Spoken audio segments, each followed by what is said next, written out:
भगवते वासुदेवाय नमः। जय श्री कृष्ण, राधे राधे। हे प्रिय भक्तों, करवा चौथ का व्रत रखने वाली सभी बहनों को करवा चौथ की हार्दिक शुभकामनाएं। हिंदू धर्म में करवा चौथ का विशेष महत्व माना गया है। वैदिक पंचांग के अनुसार करवा चौथ का व्रत हर वर्ष कार्तिक मास के कृष्ण पक्ष की चतुर्थी तिथि को रखा जाता है।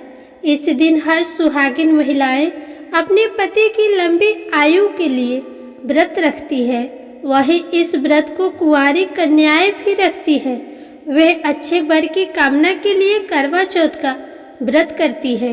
इस दिन महिलाएं चांद निकलने तक अन्न जल का त्याग करके निराहार व्रत रखती है और शाम को चंद्रमा उदय होने पर ही चंद्रमा को अर्घ्य देकर उसके बाद में अपने व्रत का पारण करती है। हे प्रिय भक्तों, पंचांग के अनुसार साल 2024 में कार्तिक महीने की कृष्ण पक्ष की चतुर्थी तिथि जो कि 20 अक्टूबर रविवार को सुबह 6:46 से प्रारंभ होगी और 21 अक्टूबर सोमवार को सुबह 4:16 पर समाप्त होगी। उदया तिथि के अनुसार करवा चौथ का व्रत 20 अक्टूबर रविवार को रखा जाएगा। इस दिन पूजा मुहूर्त का समय होगा 5:46 से 7:02 तक। चांद निकलने का समय होगा शाम 8:54 पर। इस दिन सुबह जल्दी उठे और नित्य कर्मों से निवृत्त होकर स्नान करें और व्रत का संकल्प ले। चौथ के व्रत में हमेशा कहानी दोपहर 1 बजे के बाद में कही जाती है। जब भी आप कहानी कहे तो ध्यान रखें कि राहु काल का समय नहीं होना चाहिए। इस दिन 20 अक्टूबर रविवार को राहु काल का समय 4:30 बजे से 6 बजे तक रहेगा। तो इस समय से पहले आप कहानी सुन ले या फिर इसके बाद सुने। हे प्रिय भक्तों, अब अपने अखंड सौभाग्य की कामना करते हुए आइए सुनते हैं करवा चौथ की संपूर्ण व्रत कथा।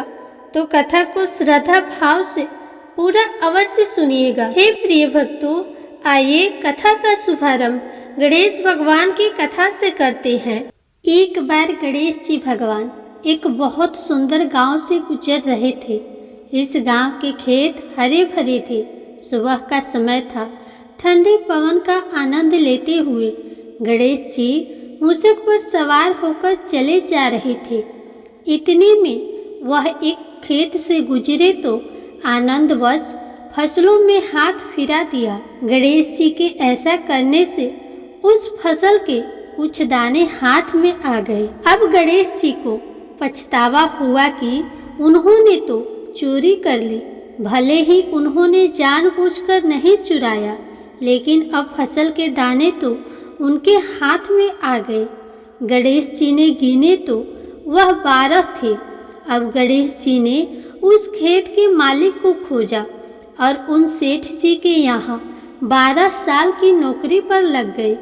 एक दिन सेठानी राख से हाथ धोने लगी तो गणेश जी ने सेठानी का हाथ पकड़कर मिट्टी से हाथ धुलवा दिया। सेठानी ने सेठ जी से शिकायत की और कहा कि देखो, नौकर ने मेरा हाथ पकड़ लिया। सेठ जी ने गणेश को बुलाकर पूछा कि तुमने सेठानी का हाथ क्यों पकड़ा? गणेश जी ने बोला कि मैंने तो बस ये कह रहा था कि राख से हाथ धोने से घर की लक्ष्मी नाराज होकर घर से चली जाती है और मिट्टी से हाथ धोने से आती है। सेठ जी ने सोचा कि गणेश ठीक कह रहा है। थोड़े दिनों बाद कुंभ का मेला आया। सेठ जी ने कहा, गणेश, सेठानी को कुंभ के मेले में स्नान करा के ले आओ। सेठानी किनारे पर बैठकर नहा रही थी तो गणेश जी ने उनका हाथ पकड़कर आगे डुबकी लगवा लाए। घर आकर सेठानी ने सेठ से कहा कि गणेश ने तो मेरी इज्जत ही नहीं रखी और इतने सारे आदमियों के बीच में मुझे घसीटकर आगे पानी में ले गए। तब सेठ जी ने गणेश जी को पूछा कि ऐसा क्यों किया? तो गणेश जी ने कहा कि सेठानी किनारे बैठकर गंदे पानी से नहा रही थी तो तो मैं आगे अच्छे पानी में डुबकी लगवाकर ले आया। इससे अगले जन्म में बहुत बड़े राजा और राजपाट मिलेगा। सेठ जी ने सोचा कि गणेश ठीक कह रहा है। एक दिन घर में पूजा पाठ हो रही थी, हवन हो रहा था। सेठ जी ने गणेश को कहा कि जाओ सेठानी को बुलाकर ले आओ। गणेश सेठानी को बुलाने गए तो सेठानी काले चुनरी ओढ़कर चलने लगी, तो गणेश जी ने काले चुनरी फाड़ दी और कहा कि लाल चुनरी ओढ़ के चलो। सेठानी नाराज होकर सो गई। सेठ जी ने आकर पूछा क्या बात है, तो सेठानी ने बोला कि गणेश ने मेरी चुनरी फाड़ दी। सेठ जी ने गणेश को बुलाकर बहुत डांटा, तो गणेश जी ने कहा पूजा पाठ में काला वस्त्र नहीं पहनते हैं, इसीलिए मैंने लाल वस्त्र के लिए कहा। काला वस्त्र पहनने से कोई भी शुभ काम सफल नहीं होता है। फिर सेठ जी ने सोचा कि गणेश है तो समझदार। एक दिन सेठ जी पूजा करने लगे तो पंडित जी ने बोला कि वो गणेश जी की मूर्ति लाना भूल गया, अब क्या करे। तो गणेश जी ने बोला कि मेरे को ही मूर्ति बनाकर विराजमान कर लो, आपके सारे काम सफल हो जाएंगे। यह बात सुनकर सेठ जी को भी बहुत गुस्सा आया और बोला कि तुम तो अब तक सेठानी से ही मजाक करते थे, मेरे से भी करने लग गए। तो गणेश जी ने कहा मैं मजाक नहीं कर रहा हूँ, मैं सच बता रहा हूँ। इतने में ही गणेश ने गणेश जी का रूप धारण कर लिया और सेठ और सेठानी ने ही गणेश जी की पूजा की। पूजा खत्म होते ही गणेश जी अंतर्ध्यान हो गए। सेठ सेठानी को बहुत धोखा हुआ और उन्होंने कहा कि हमारे पास तो गणेश जी रहते थे और हमने उनसे इतना काम कराया। तो गणेश जी ने सपने में आकर सेठ जी को कहा कि आपके खेत से मैंने 12 अनाज के दाने तोड़ लिए थे, उसी का दोष उतारने के लिए मैंने आपके यहाँ काम किया था। सेठ जी के करोड़ों की माया हो गई। हे गणेश जी महाराज, जैसा सेठ जी को दिया वैसा सबको देना, कहते को सुनते को और सारे परिवार को देना। जय श्री गणेश जी। हे प्रिय भक्तों, अब आप सुनिए करवा चौथ की पहली कथा। प्राचीन काल में करवा नाम की एक पतिव्रता स्त्री अपने पति के साथ नदी के किनारे एक गांव में रहती थी। कार्तिक मास के कृष्ण पक्ष की चतुर्थी तिथि को उसका पति नदी में स्नान करने के लिए गया। स्नान करते समय एक मगरमच्छ ने उसका पैर पकड़ लिया। अपने पत्नी का नाम करवा करवा लेकर मदद के लिए पुकारने लगा। आवाज सुनकर उसकी पत्नी दौड़कर आई और उसने मगरमच्छ को कच्चे धागे से बांध दिया। मगरमच्छ को बांधकर वह यमराज के यहाँ पहुंची और बोली, भगवान, मगरमच्छ ने मेरे पति का पैर पकड़ लिया है, अतः पैर पकड़ने के अपराध में आप उसे अपने बल से उस मगरमच्छ को नरक में ले जाओ। यमराज ने कहा, अभी मगरमच्छ की आयु शेष है, अतः मैं उसे नहीं मार सकता। इस पर करवा ने कहा, यदि आप ऐसा नहीं करेंगे तो मैं आपको श्राप देकर नष्ट कर दूंगी। यह सुनकर यमराज डर गए और उस पतिव्रता स्त्री के साथ जाकर मगरमच्छ को उन्होंने यमपुरी भेज दिया और करवा के पति को दीर्घायु प्रदान की। उसी दिन से यह करवा चौथ मनाई जाती है और सुहागिन स्त्रियों के द्वारा यह व्रत रखा जाता है। हे करवा माता, जैसे तुमने अपने पति की रक्षा की, वैसे ही व्रत करने वाले, कथा कहने वाले तथा कथा सुनने वाले की पति की रक्षा करना। प्रेम से बोलो करवा माता की जय। हे प्रिय भक्तों, अब आप सुनिए करवा चौथ की दूसरी कथा। अन्नदाता कहने लगे कि जिस समय अर्जुन नीलगिरी पर तप करने के लिए चले गए तो उनके पीछे द्रौपदी खीन होकर चिंता करने लगी कि अर्जुन ने बड़ा कठिन कर्म आरंभ किए हैं, किंतु विघ्न डालने वाला शत्रु अनेक है। इस प्रकार सब विघ्नों को नाश करने का उपाय पूछने लगे।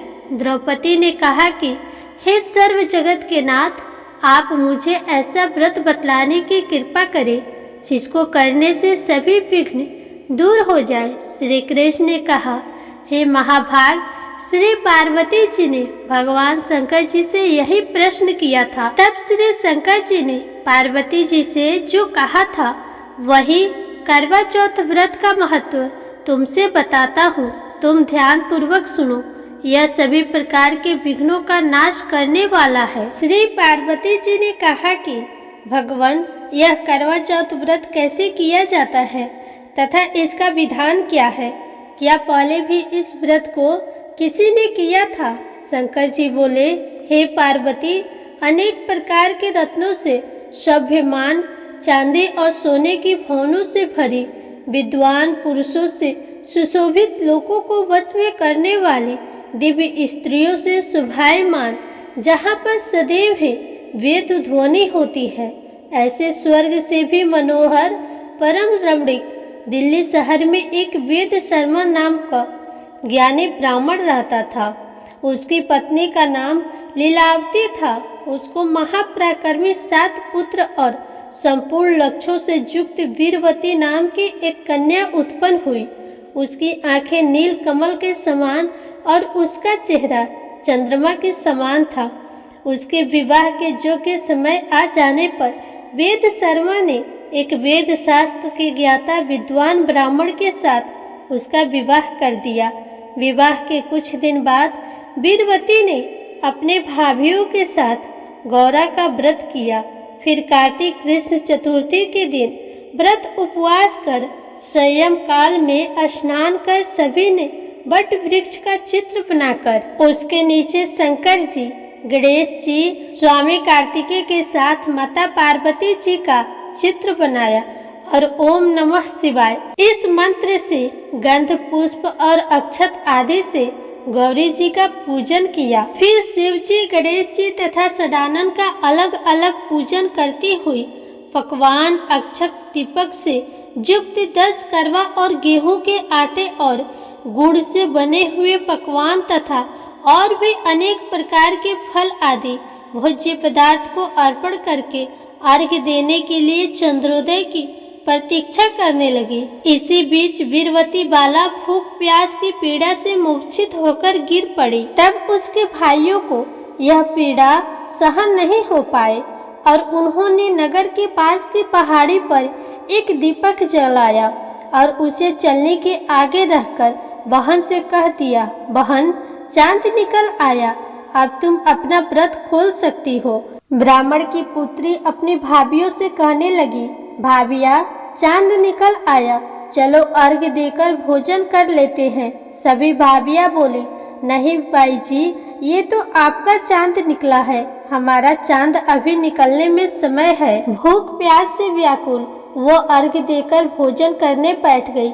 जैसे ही पहला निवाला खाने लगी तो उसे छींक आ गई। दूसरा निवाला खाने लगी तो उसमें बाल आ गया। जैसे ही तीसरा निवाला तोड़ी तो ससुराल से बुलावा आ गया, पति बीमार है, जैसे भी हालत में हो तुरंत पहुँचे। उसकी माँ उसे विदा करने के लिए बक्से में से कपड़े निकालने लगे। बार बार बक्से में से काले और सफ़ेद कपड़े निकलने लगे। तब माँ घबरा गई और बेटी से बोली, बेटी, रास्ते में जो भी छोटा बड़ा मिले उसके पैर छूती जाना, और जो कोई भी गुड़ सुहागन होने का आशीर्वाद दे तो वही अपने पल्ले में गांठ बांध लेना। बेटी बोली, ठीक है माँ। ऐसा कहकर वह अपने ससुराल की ओर चल दी। चलते चलते रास्ते में उसे जो कोई भी मिलता वो उन सब के पैर छूती गई। सभी ने उसे खुश रहो, सुखी रहो, पीहर का सुख देखो, इस तरह आशीर्वाद दिया। ऐसे ही वो चलते चलते अपने ससुराल पहुंच गई। ससुराल के आंगन में छोटी ननद खेल रही थी। जब उसके पैर छुए तो आशीर्वाद दिया, सदा सौभाग्यवती रहो, पुत्रवती हो। ऐसा सुनते ही उसने अपने पल्ले पर गांठ बांध दी और अंदर गई। अंदर जाते ही देखा घर के आंगन में उसके पति का शव रखा है। उसे ले जाने की तैयारियां हो रही है। वे बहुत रोई।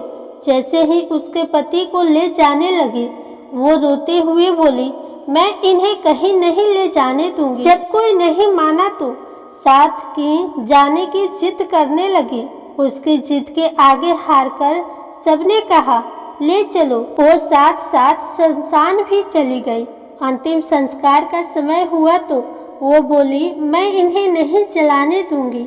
ये देखकर सब कहने लगे, पहले तो अपने पति को खा गई, अब उसकी मृत्यु भी खराब कर रही है। वो नहीं माने, अपने पति को लेकर बैठ गई और रोने लगी। ये देखकर सभी बड़ों ने निर्णय लिया कि इसे यहीं एक झोपड़ी डलवा दो। वो उस झोपड़ी में अपने पति को लेकर रहने लगी। पति की साफ सफाई करती, उसके पास बैठी रहती। दिन में 2 बार उसकी छोटी ननद खाना देने आती थी। वो हर चौथ का व्रत करती, चांद को अर्घ देती और चौथ माता की कहानी सुनती। जब चौथ माता प्रकट होती और कहती, करवो ले भाइयों की प्यारी करवो ले, घड़ी फुखाड़ी करवो ले, उन पर चौथ माता से अपने पति के प्राण मांगती। लेकिन चौथ माता कहती, हमसे बड़ी चौथ माता आएंगी, तब उनसे अपने पति की प्राण मांगना। एक एक करके सभी चौथे आई। सभी चौथ माता यहीं कहकर चली गई। अब आश्विन की चौथ माता आई और बोली, तुझसे कार्तिक की बड़ी चौथ माता नाराज है, वहीं तेरा सुहाग तुझे लौटाएंगी। तू उनके पैर मत छोड़ना और सुहाग का 16 श्रृंगार का सामान तैयार कर लेना। जब कार्तिक की चौथ करवा चौथ आई तो उसने अपनी छोटी ननद से 16 श्रृंगार का सामान मंगवाया। जब सास को पता चला तो वे बोली, पागल हो गई है, ये जो मांगती है दे आओ। ब्राह्मण की पुत्री ने करवा चौथ का व्रत रखा, चांद को अर्घ दिया और ज्योत जलाई। जब करवा माता प्रकट हुई तो बोली, करवो ले भाइयों की प्यारी करवो ले, दिन में चांद उगाने वाली करवो ले, घड़ी बुखारी करवो ले। उसने उनके पैर पकड़ ली और बोली, माता मुझे मेरा सुहाग वापस करो। तब चौथ माता बोली, तू तो बहुत भूखी है, 7 भाइयों की प्यारी बहन है, सुहाग का तेरे लिए क्या काम। वो बोली, नहीं माता, मैं आपके पैर तब तक नहीं छोड़ूंगी जब तक आप मेरा सुहाग वापस नहीं करती। तब चौथ माता ने एक एक करके सुहाग का सामान मांगा। उसने सुहाग का सारा सामान चौथ माता को दे दिया। तब चौथ माता ने अपनी आँख से काजल निकाला, नाखूनों से मेहंदी निकाली, मांग से सिंदूर निकाला और उसे करवे में घोरकर छोटी उंगली का छींटा दिया। इससे उसका पति जीवित हो गया। चौथ माता जाते जाते उसकी झोपड़ी पर लात मार गई, जिससे उसकी झोपड़ी महल बन गई और उसका पति जीवित हो गया। जब छोटी ननद खाना लेकर आई तो देखा भाभी की झोपड़ी की जगह महल खड़ा है। वे दौड़ी दौड़ी छोटी ननद के पास आई और बोली, बाईसा, आपका भाई वापस आ गया, जाओ और सासू जी से कहो गाजे बाजे के साथ हमें लेने आए। छोटी ननद दौड़ी दौड़ी माँ के पास गई और बोली, माँ भाई जिंदा हो गया। माँ बोली, भाभी के साथ साथ तेरा भी दिमाग खराब हो गया है। वो बोली, नहीं माँ, मैंने देखा है, सच में भाई जिंदा हो गए हैं। सभी घर वाले गाजे बाजे के साथ अपने बेटे को लेने पहुँचे। बेटे को जिंदा देखकर सास बहू के पैर छूने लगी और बहू सास के पैर छूने लगी।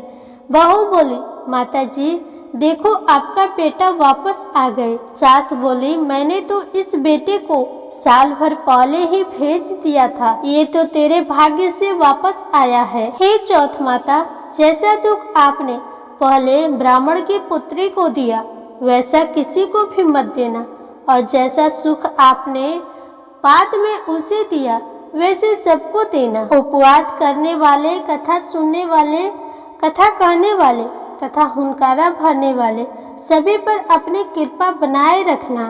प्रेम से बोलिए करवा माता की जय। हे प्रिय भक्तों, अब आइए करवा चौथ की तीसरी कथा को सुनते हैं। पौराणिक कथा के अनुसार किसी गांव में एक सेठ सेठानी रहते थे। उनके एक बेटा और एक बहू भी थे। उनके बहू का नियम था सबको भोजन कराने के बाद स्वयं भोजन करती थी। उनके एक पड़ोसन जो रोज उनके घर आती और रोज ही ये पूछती कि आज तुम्हारे घर क्या बना है, और बहू भी रोज यही कहती कि ठंडो बासी भोजन। एक दिन बहू ने बहुत सारे पकवान बनाए थे। सब लोग खाना खाने बैठे तो उसके पति ने विचार किया कि देखते हैं पड़ोसन आती है और पूछती है कि तुम्हारे घर क्या बना है तो यह क्या जवाब देती है। घर के सभी लोगों ने एक साथ बैठकर भोजन कर लिया। आज भी वह पड़ोसन आई और उस पड़ोसन ने पूछा कि आज तुम्हारे घर पर क्या बना है, तो बहू ने फिर वही जवाब दिया कि ठंडो बासी। तब सेठ के लड़के ने सोचा, हो न हो कोई बात जरूर है जिससे मेरी पत्नी पड़ोसन से ऐसा कहती है।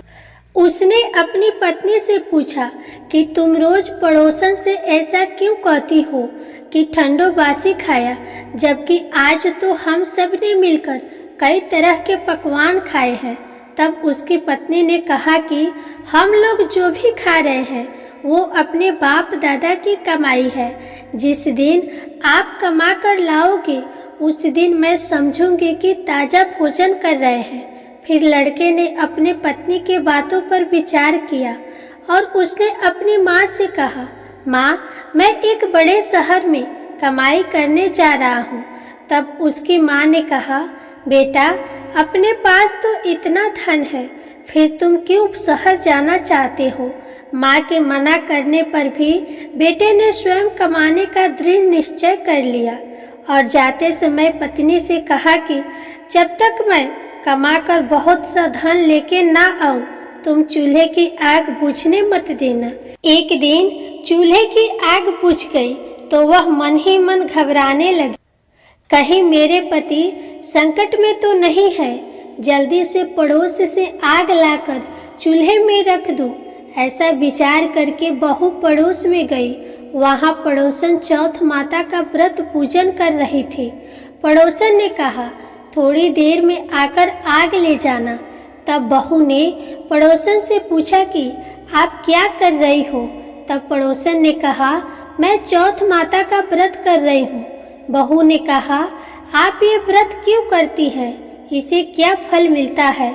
तब पड़ोसन बहू को बताया, चौथ माता के इस व्रत को करने से अन्य लक्ष्मी मिलती है और अपनी सभी मनोकामनाएं पूरी हो जाती है। पड़ोसन की ये बात सुनकर बहू का भी मन हुआ कि वह भी चौथ माता का व्रत करे। अब बहू भी चौथ माता की व्रत करने लगी। दीवार पर चौथ माता बनाई और चौथ माता के व्रत के दिन गुड़ का चूरमा बनाकर रात को चंद्रमा को अर्घ्य देकर भोजन करने लगी। ऐसा करते करते बहुत दिन हो गए। चौथ माता ने उस बहू के पति को स्वप्न दिया कि साहूकार का बेटा तू जागे के सोए, तेरी पत्नी तुझे बहुत याद कर रही है, घर जाकर उसकी चिंता मिटा। तब साहूकार के बेटे ने कहा कि मैं अभी कैसे जा सकता हूँ, अभी तो मेरा हिसाब किताब बाकी है, एक बार हिसाब किताब चुकता हो जाए तो मैं जाऊंगा। तब माता ने कहा, तू दुकान खोलकर बैठ जा, तेरा हिसाब किताब चुकता हो जाएगा। अब चौथ माता ने जैसा कहा था वैसा ही हुआ। उसने जाने की तैयारी की और गाड़ी भर के धन दौलत लेकर चल दिया। रास्ते में एक बड़ा सा काला नाग फन फैलाए बैठा था और साहूकार के लड़के से कहने लगा, आज तो मैं तुझे डसूंगा, छोड़ूंगा नहीं, आज तेरी आयु पूरी हो गई है। तब सेठ के लड़के ने कहा, आज चौथ माता ने मुझे सपना दिया है तो मैं अपनी पत्नी से मिलने जा रहा हूँ। वहाँ मेरी पत्नी बहुत चिंता कर रही है, मैं उससे मिलकर जरूर आऊँगा, तब तुम मुझे डस लेना। तब नाग ने कहा, तुम शपथ पूर्वक कह के जाओ तो मैं तुम्हें जाने दूंगा, परंतु तुम नहीं आए तो मैं तुम्हारे घर आके तुम्हें डस लूँ। इस प्रकार सांप को वचन देकर वह अपने घर आ गया। वहाँ सभी ने हंसी खुशी उसका स्वागत किया और सब लोग भोजन करने बैठ गए।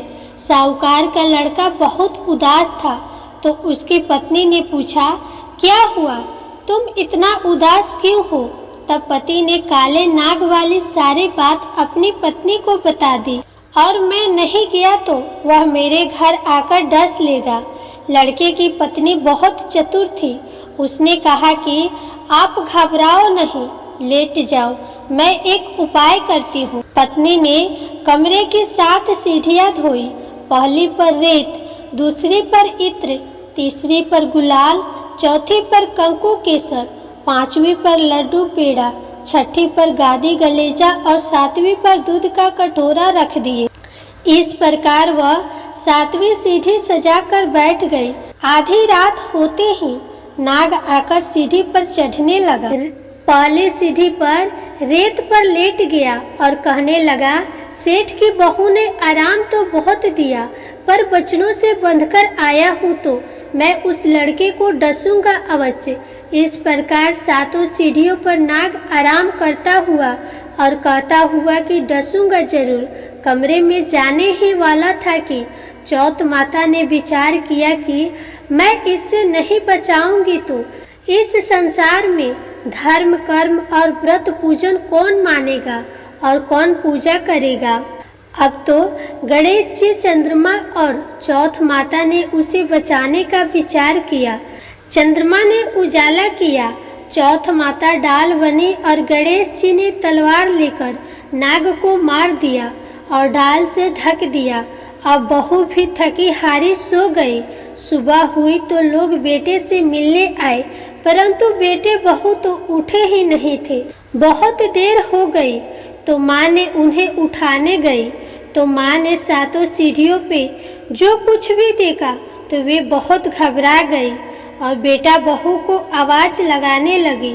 बेटा बहू उठे तो देखा कि एक डाल तलवार वहाँ पड़ी है। जब बहू डाल उठाई तो देखी कि एक काला नाग मरा पड़ा हुआ था। बेटा बहू ने सोचा, आज तो धर्म कर्म करने से हमारी रक्षा हुई। भगवान गणेश और चौथ माता ने हमारी रक्षा की है। हे चौथ माता, जैसे आपने सेठ के बेटे बहू की रक्षा की, वैसे ही अपने सभी भक्तों पे अपनी कृपा बनाए रखना, सदा रक्षा करना। जय हो गणेश भगवान, जय हो चौथ माता। आप सुनिए लपसी और तपसी की कहानी। एक लपसी था, एक तपसी था। तपसी हमेशा भगवान की तपस्या करता था, लेकिन उसे चोरी करने की आदत थी। लपसी हमेशा 1.25 सेर की लपसी बनाता और सबसे पहले भगवान को भोग लगाता, उसके बाद में स्वयं भोजन करता। दोनों भाइयों का यही नियम था। एक दिन किसी बात को लेकर दोनों भाइयों में कहा सुनी हो गई। तपसी कहने लगा कि मैं रोजाना भगवान की तपस्या करता हूँ, इसीलिए मैं बड़ा हूँ। तो लपसी बोला कि मैं रोज भगवान को 1.25 सेर का लपसी का भोग लगाता हूँ, इसीलिए मैं बड़ा हूँ। ऐसा कहते हुए दोनों जोर जोर से लड़ने लगे। तभी वहाँ से नारद जी गुजर रहे थे। दोनों को लड़ता हुआ देखकर वहाँ आए और उनसे पूछा कि तुम दोनों लड़ क्यों रहे हो? तो दोनों ने अपने आप को बड़ा बताया और साथ में बड़ा होने का कारण भी बताया। तो नारद जी बोले कि इसका फैसला मैं कर दूंगा, कल आकर बता दूंगा कि कौन बड़ा है। दूसरे दिन लपसी और तपसी नहाकर अपने रोज की भक्ति करने आए तो नारद जी ने छुपकर 1.25 करोड़ की एक अंगूठी उन दोनों के आगे रख दी। जैसे ही भक्ति करते हुए तपसी की नज़र उस अंगूठी पर पड़ी तो उसने चुपचाप से उठाई और अपने पैर के नीचे दबा दी। लपसी की नज़र अंगूठी पर पड़ी, लेकिन उसने ध्यान नहीं दिया। उसने पहले भगवान को भोग लगाया और फिर स्वयं भोजन करने के लिए बैठ गया। थोड़ी ही देर बाद नारद जी सामने आए तो दोनों ने पूछा कि अब बताओ, हम दोनों में से कौन बड़ा है? तो नारद जी ने तपसी से कहा, तपस्या तो तुम करते हो, इतनी तपस्या करने के बाद भी तुम्हारी चोरी करने की आदत नहीं गई।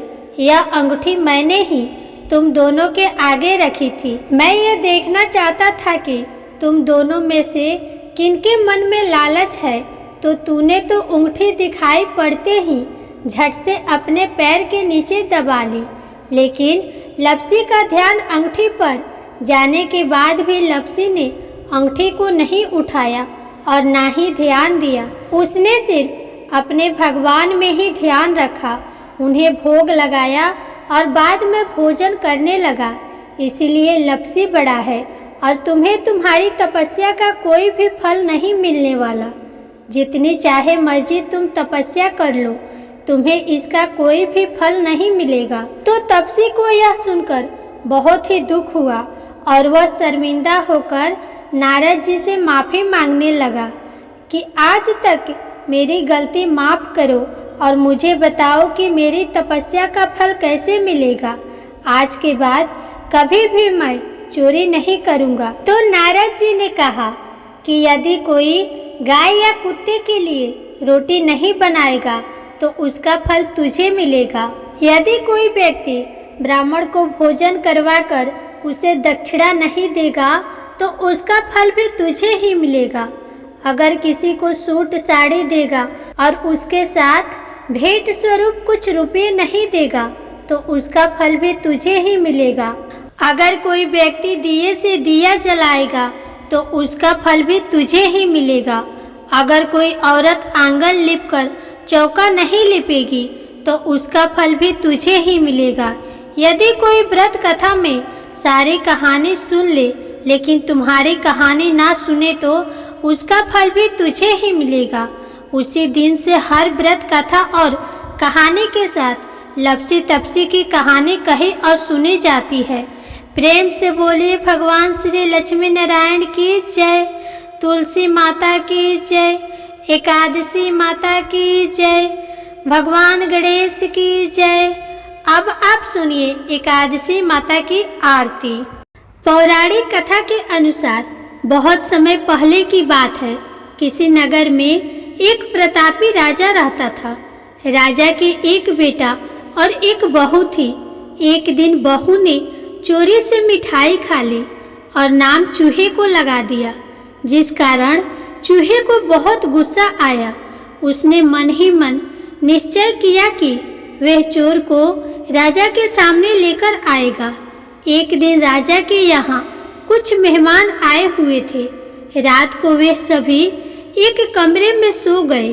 बदले की आग में जल रहे चूहे ने बहू की साड़ी को ले जाकर मेहमान के पलंग पर रख दिया। सुबह जब मेहमानों की आंखें खुली तो उन्होंने रानी की साड़ी को वहां पर देखा और वे हैरान हो गए।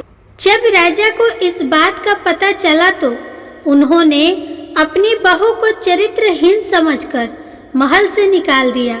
रानी रोज शाम में दिया जलाती और ज्वार उगाने का काम करती थी। वह रोज पूजा करती और गुड़ धानी का प्रसाद बांटती थी।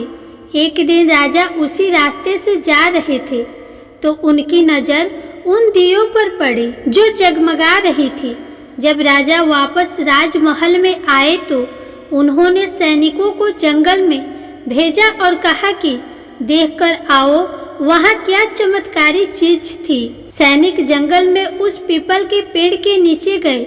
उन्होंने देखा कि दिए आपस में बात कर रहे थे। सभी अपनी अपनी कहानी बता रहे थे। तभी एक शांत से दिए से सभी ने सवाल किया कि तुम भी अपनी कहानी बताओ। तब दिए ने कहा कि वे राजा के घर का दिया है और यह दिया रानी ने जलाया है। फिर उसने बताया कि एक दिन रानी ने मिठाई चोरी करके खा ली और नाम चूहे पर लगा दिया, जिस कारण चूहों ने रानी की साड़ी मेहमान के पलंग पर रख दी और बेकसूर रानी को सजा मिल गई। सैनिक दिए की बात सुनकर हैरान हो गए और वापस राजमहल में आ गए।